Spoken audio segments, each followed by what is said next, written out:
Om Namo Bhagavate Vasudevaya. Om Namo Bhagavate Vasudevaya. Om Namo Bhagavate Vasudevaya. Narayanam Namaskrityam Naram Chaiva Narottamam Devim Saraswatim Vyasam Tato Jayamudirayet Nashtaprayeshu Abhadreshu Nityam Bhagavata Sevaya Bhagavati Ruttama Shloke Bhaktir Bhavati Naishtiki.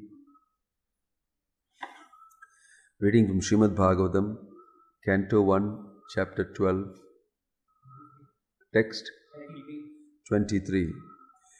Pitamah samah samye prasade girishopamah ashrayah sarva bhutanam yata devo ramashrayah. Please repeat. Pitamah samah samye prasade girishopamah Ashrayah sarva bhutanam Yatha devo ramashrayah Pitamah samah samye Prasade girishopamah Ashrayah sarva bhutanam Yatha devo ramashrayah Pitamah samah samye Prasade girishopamah Ashrayah sarva bhutanam Yatha devo ramashrayah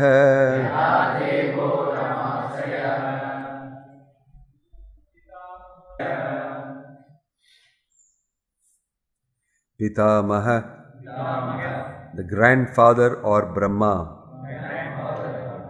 Samaha, equally good. Samye, in the matter.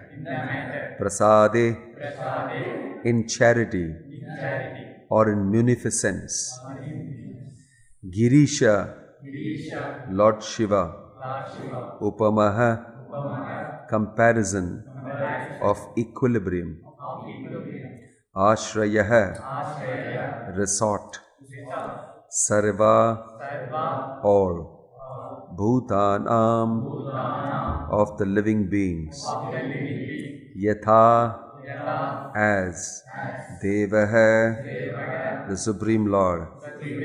Rama Ashrayah, the personality of Godhead. Translation and purport by His Divine Grace A.C. Bhakti Vedanta Swami Srila Prabhupada Ki.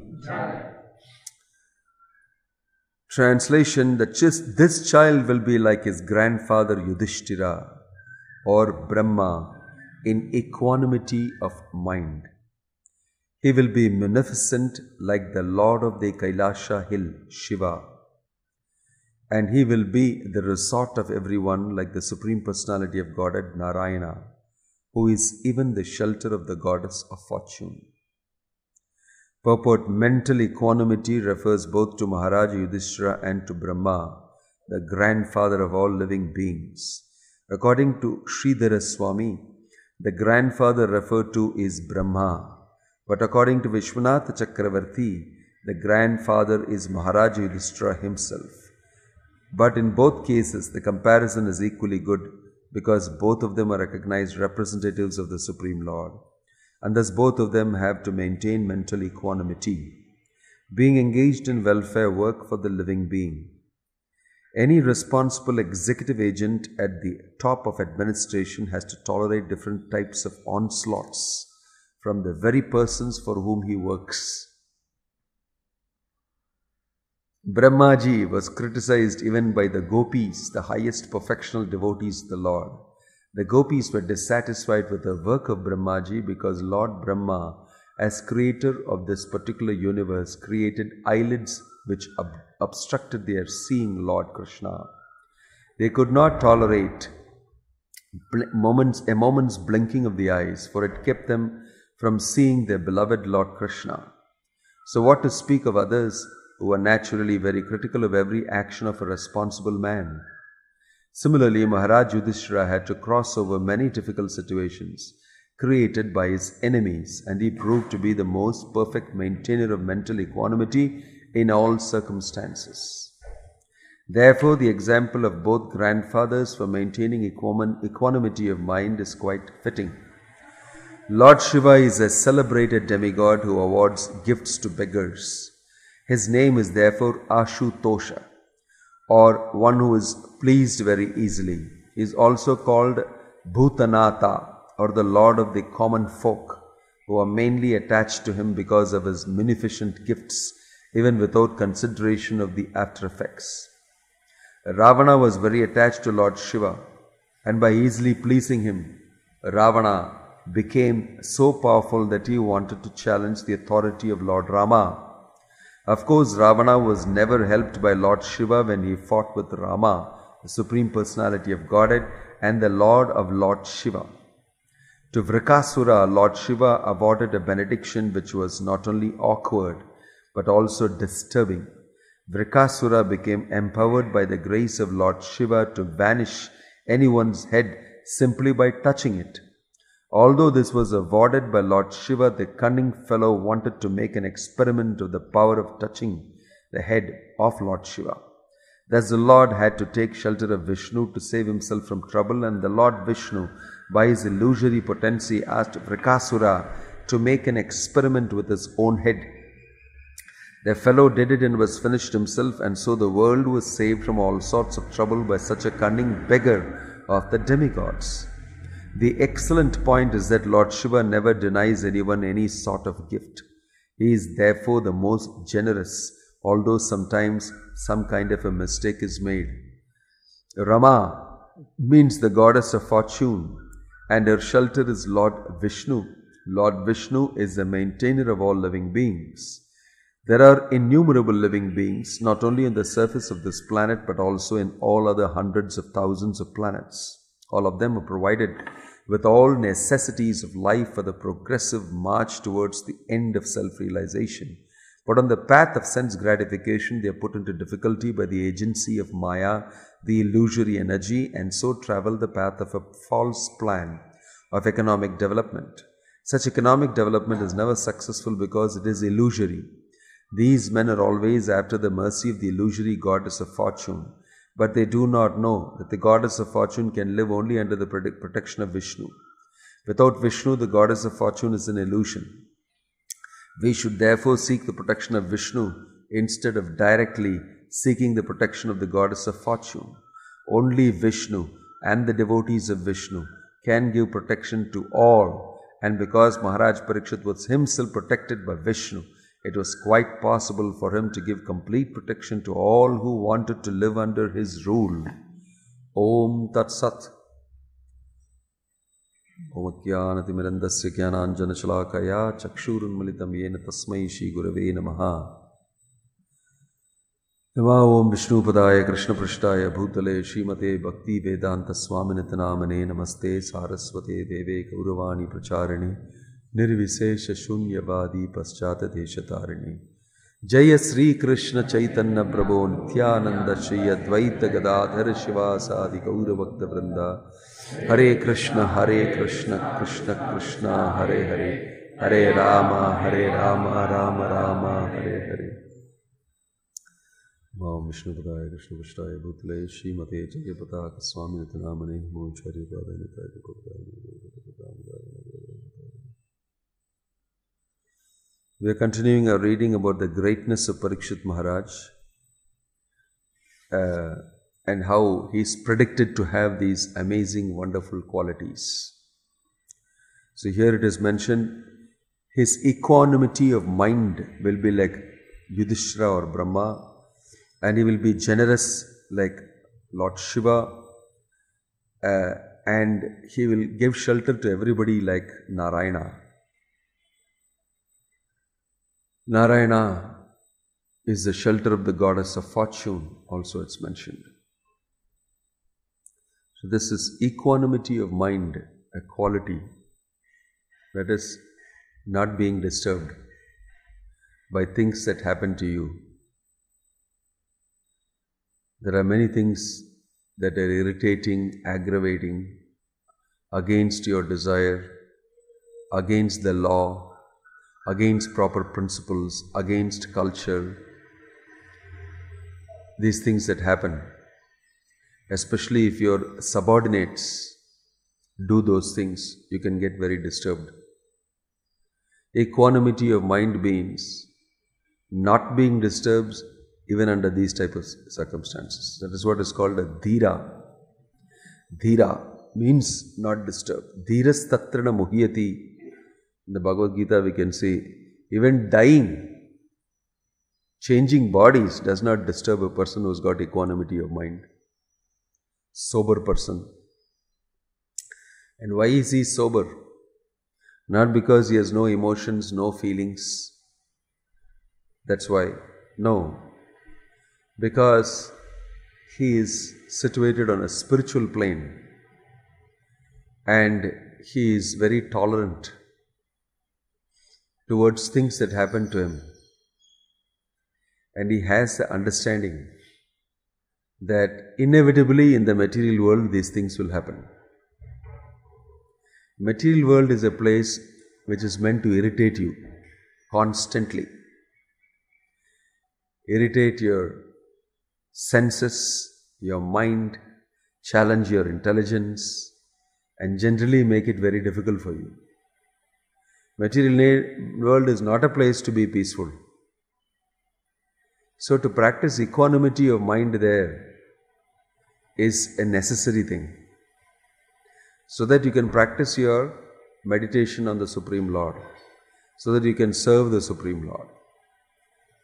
One of the things that devotees often complain when they have left relatives in the material world, their occupation in the material world, their vocation in the material world, everything, and they have started focusing on Krishna, they complain of different types of disturbances similar to the material world, similar to what was happening to them before. And mostly we tell them, welcome to the world of Hare Krishna. Because the surprise is, you are still in the material world and we have to practice devotional service in the material world. And those things remain the same. Matter remains the same, material world remains the same.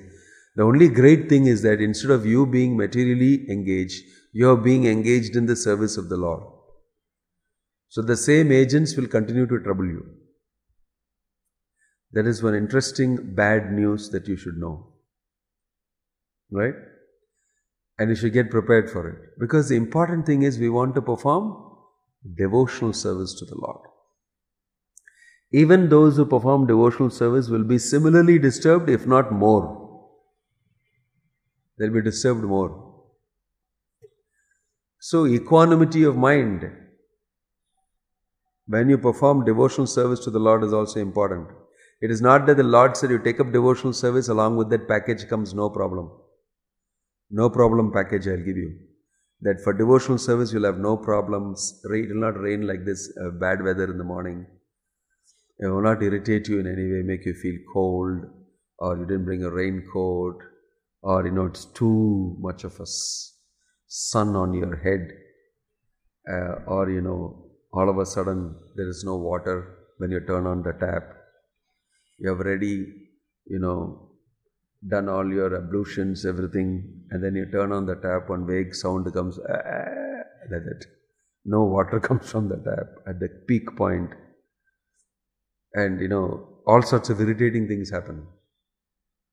All these things will happen to you even when you are chanting Hare Krishna and rendering service to the Lord. Why should it change, by the way?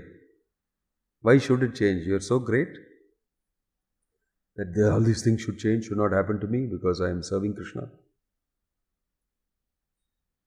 So devotee simply tolerates it. And here is an example given of Yudhishthira Maharaj and Brahma. Brahma was repeatedly harassed. Prabhupada says here, Any responsible executive agent at the top of administration has to tolerate different types of onslaughts from the very persons for whom he works. Brahmaji was criticized even by the gopis. It's the nature of the material world. It's the nature of the material world. You see, Prabhupada gave us the example of the lunatic asylum.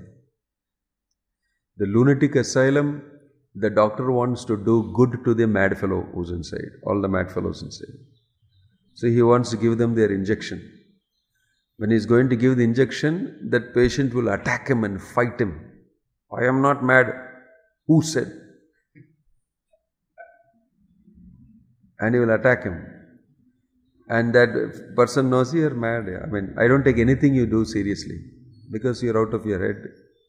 Poor fellow, I just want to give you an injection. He will attack him. So he has to be put down with the help of somebody else and given an injection and say, rest, don't worry, everything is all right. Similarly, preaching in Krishna consciousness also is like that. Because you preach to people who are maddened by the material world. And lucky if you are also not similarly maddened. Otherwise it will double and triple the problem. At least if you are not similarly maddened, it's one way. You have to only tolerate a little bit. Otherwise it becomes very complicated. So, attack from people, your subordinates and people whom you work for, you do good for, is very common. It's very common. Parents get attacked by their children, especially when they become older and older, they feel it more. What to speak of other persons who take up services for people and for human welfare. They also get attacked.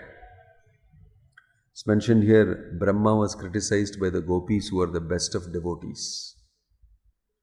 So did Brahma say, okay, I am not doing my job, forget it, telling Krishna I am resigning. I resign. Gopis are criticizing that are not designed eyelids properly. And they are your greatest devotees. If they criticize, what more there is for me? I cannot resign. I leave my post. Brahma simply tolerated it. He simply tolerated it. Similarly, Lord Shiva is mentioned here is very munificent. He was in the assembly, Daksha's yajna going on. Daksha, powerful Prajapati, invited the whole universe's great people. They all came, and then he publicly insulted Shiva. He told him names like, your face looks like a monkey. You are just fired him in front of everybody. Publicly diminished him, made these disparaging comments. Shiva simply got up and quietly left. Didn't say anything. Because it was his son-in-law. Daksha married his father-in-law. He has married Daksha's daughter, Sati, Parvati. So he is telling these type of things, and that Lord Shiva simply tolerated it, and he left very soberly. But what happened really was Daksha is the one who suffered. So in this way, sometimes we are required to be having equanimity. So Parikshit Maharaj, he is having that great quality, it is mentioned here. Even Yudhishthira, very sober, he accepted go to the forest, accepted playing of dice because it is duty for a Kshatriya to accept. And in this way, he was sent to the forest, he accepted. And both Arjuna and Bhima quite often felt that what you have done is completely wrong. You do not know how to do it. You're not leading properly. You're not courageous enough. You're a coward. Why can't we go and fight and take the kingdom, everything? But he said, my dear brother, don't get angry, just relax.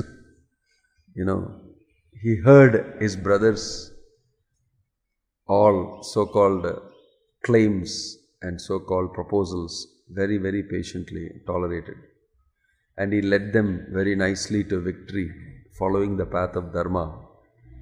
And they were very grateful to Maharaj Yudhishthira for his guidance. So, equanimity of mind, being calm, not reactive, and taking things as they come, being very tolerant is a very special quality that is required very much.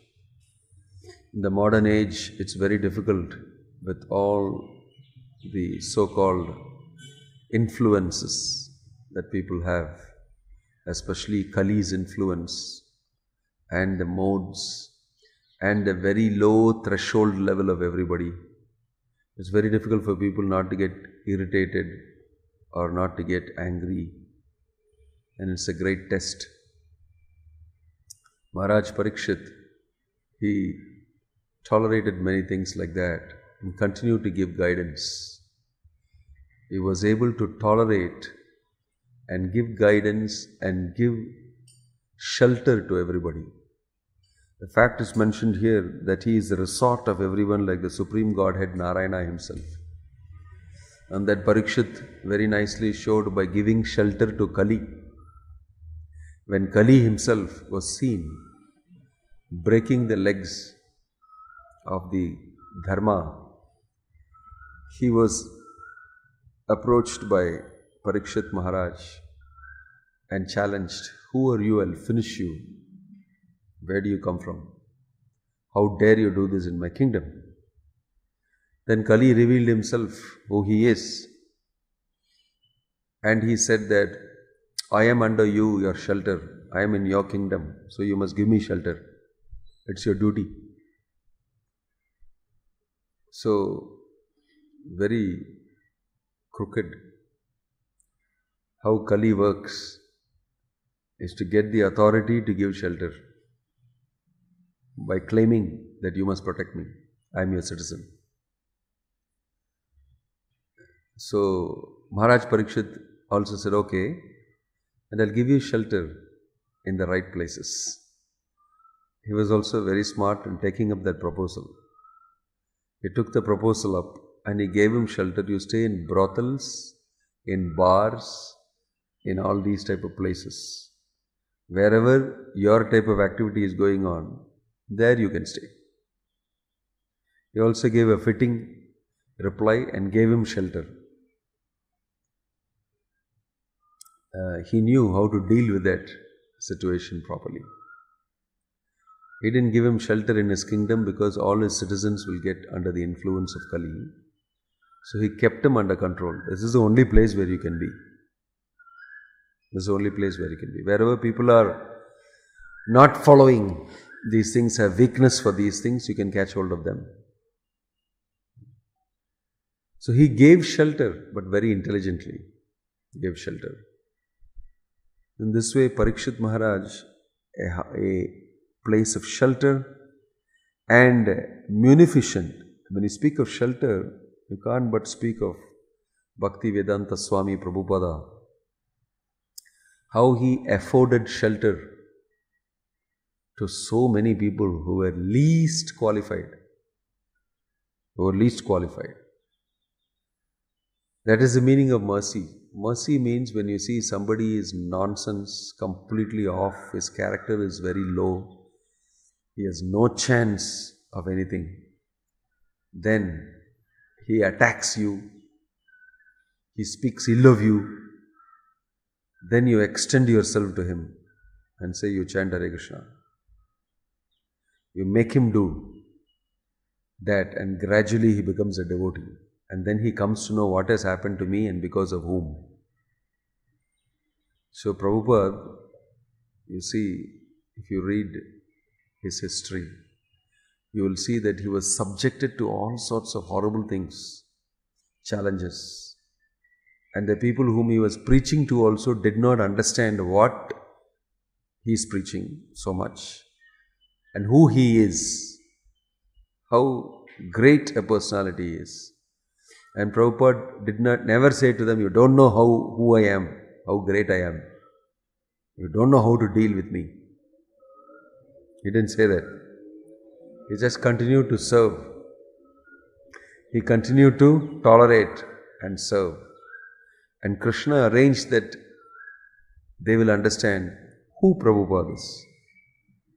And afterwards, he was able to move a whole army of devotees all over the world to capture many people in Krishna consciousness. This is amazing. Very great tolerance, patience. This is all required. These are all qualities of a leader and very dependent on Krishna. Very dependent on Krishna. The nature of the material world is people always want to show off their talents. I can do this, I am capable of doing this, etc., etc. And the more we think like that, the more we will get slapped on the face by Maya. In spite of your talent, you'll have problems. To make you understand that you depend on Krishna. So, Parikshit Maharaj, he had all these amazing qualities. And therefore he is compared to these great personalities like Shiva, Yudhishthira, Brahma, and the Supreme Lord Narayana himself. What is the meaning of these qualities? Can we look at these qualities and individually try to develop each one of them? Oh, very nice, wonderful. I like to have equanimity of mind. And so we can practice it, equanimity of mind. But actually speaking, unless you become a devotee of the Lord, these qualities will not last for too long. They will break. When there is a test that comes to you, at a certain point you will break. See? Because in the material world, cultivating these qualities means without the support of Krishna, without the support of Krishna consciousness, you can't shelter these qualities. You see? Therefore, have yasyasti bhaktir bhagavatya kinchana sarver gunais tatra samasate suraha harav abhaktasya kuto mahadguna manorathen asati dhavato bahi. That whatever great qualities of the Supreme Lord are there, they automatically manifest even in a devotee. Simply because he is devoted to the Lord. That is the main point.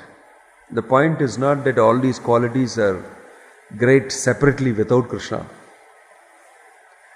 Because a person is a devotee, he manifests these qualities.